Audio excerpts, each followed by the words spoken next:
On the 16th of November, 2018, Brazil played Uruguay in a friendly match in London. Before kickoff, both teams stood in a line and observed a minute of silence. They were not mourning a statesman. They were not mourning a former player or a great coach. They were mourning an 83-year-old professor and writer from a small town in southern Brazil, a man most people watching had never heard of. His name was Alcides Ghiggia. And if you have ever watched Brazil play football, if you have ever seen that yellow shirt, you have seen his work. This is the story of how that shirt was born. It starts not with pride, but with the most devastating defeat in the history of Brazilian football. And it ends somewhere most people will not expect. The yellow shirt was born from shame, and then it was stolen. Brazil built the Maracanã specifically for the 1950 World Cup. They built it as a declaration, a statement to the world that Brazil was ready, modern, powerful, the natural home of the beautiful game. The stadium was designed to hold 200,000 people. When it opened, it was the largest football stadium on earth. Brazil entered the tournament as favorites, not cautious favorites, overwhelming, triumphant, it's already decided favorites. They beat Sweden 7-1. They beat Spain 6-1. The entire Maracanã sang carnival songs during those matches. 90 minutes of football, 200,000 people, all of them singing at once. A sound that people who were there said they never fully stopped hearing. The 1950 World Cup used a round-robin final instead of a single final match, which meant that to win the trophy, Brazil needed just 1 point from their last game. 1 point. A draw against Uruguay. The gold medals had already been minted. They were engraved on the back. Brazil, world champions. The parade route through Rio de Janeiro was planned. Speeches had been written. The poet Nelson Rodrigues had called Brazil's victory against Uruguay inevitable as sunrise. Uruguay kicked off. Brazil finally scored early in the second half when Friaça found the net in the 47th minute. The stadium erupted. Nearly 200,000 fans unleashed a roar so powerful that many later said it felt like a physical force shaking the ground beneath them.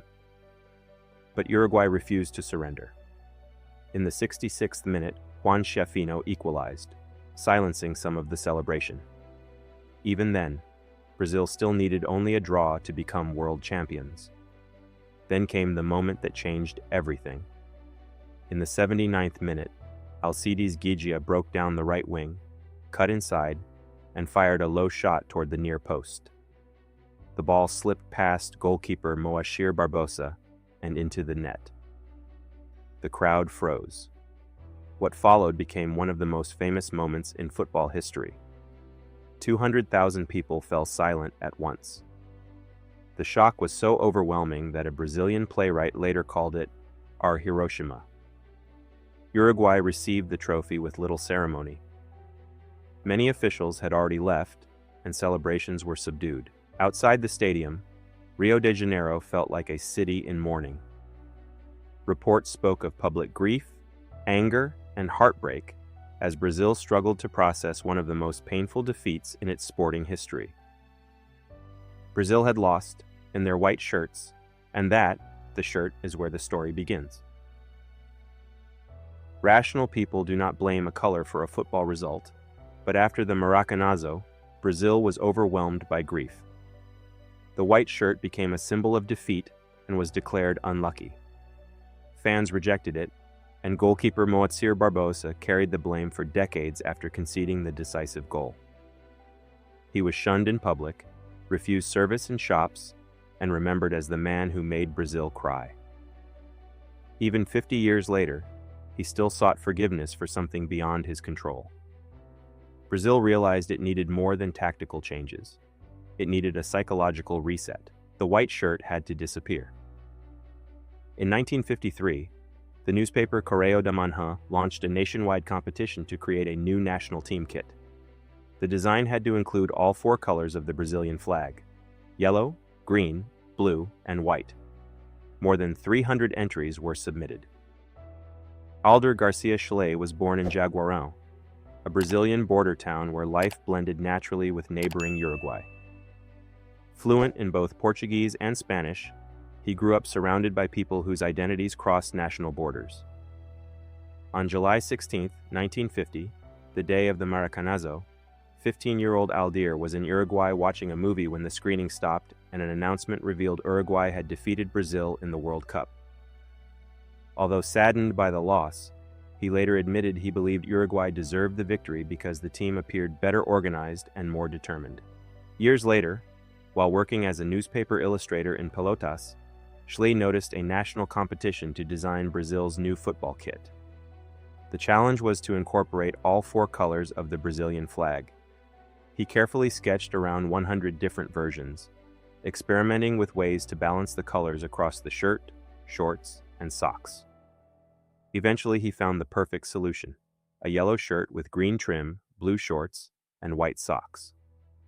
The design was simple, elegant, and unmistakably Brazilian. Schley submitted it and won, earning a plane ticket to Rio de Janeiro, his first flight ever. In 1958, Brazil reached the World Cup final in Sweden, with a legendary squad featuring Pelé, Garrincha, Didi, and Zagallo. However, they faced an unexpected problem. Sweden also wore yellow, and FIFA rules required Brazil to change kits. The yellow shirt had already become a powerful symbol of Brazil's rebirth after the heartbreak of 1950. Needing an alternative, team leader Paulo Machado de Carvalho chose blue, the color of the mantle of Our Lady of Aparecida. It was a symbolic and spiritual decision rather than a football one. Brazil wore blue in the final and defeated Sweden 5-2. 17-year-old Pelé scored twice, helping secure Brazil's first World Cup title. Images of the young star celebrating in a blue shirt became iconic. The famous yellow shirt had to wait until the 1962 World Cup in Chile. There, Brazil won again, with Pelé and Garrincha wearing the yellow jersey. From that moment on, Brazil's dazzling style of football became forever linked to the yellow shirt. The beautiful game had found its color, and that color was yellow. Aldir Garcia Schley went on to become a professor, writer, and expert on the culture of the Brazil-Uruguay border. But his life changed after a military dictatorship took power in Brazil in 1964. Considered politically suspect, Schley was arrested, tortured, dismissed from his teaching position, and banned from leaving the country. For 2 decades, he lived under a regime that ruled through fear. Ironically, during those same years, the government embraced Brazil's famous yellow football shirt as a symbol of national pride. The 1970 World Cup winning team, featuring Pelé, Jairzinho, Rivellino, and Tostão, became one of the greatest teams in football history. Their success was celebrated by the dictatorship, which used the yellow shirt for patriotic propaganda. For Schley, this was deeply painful.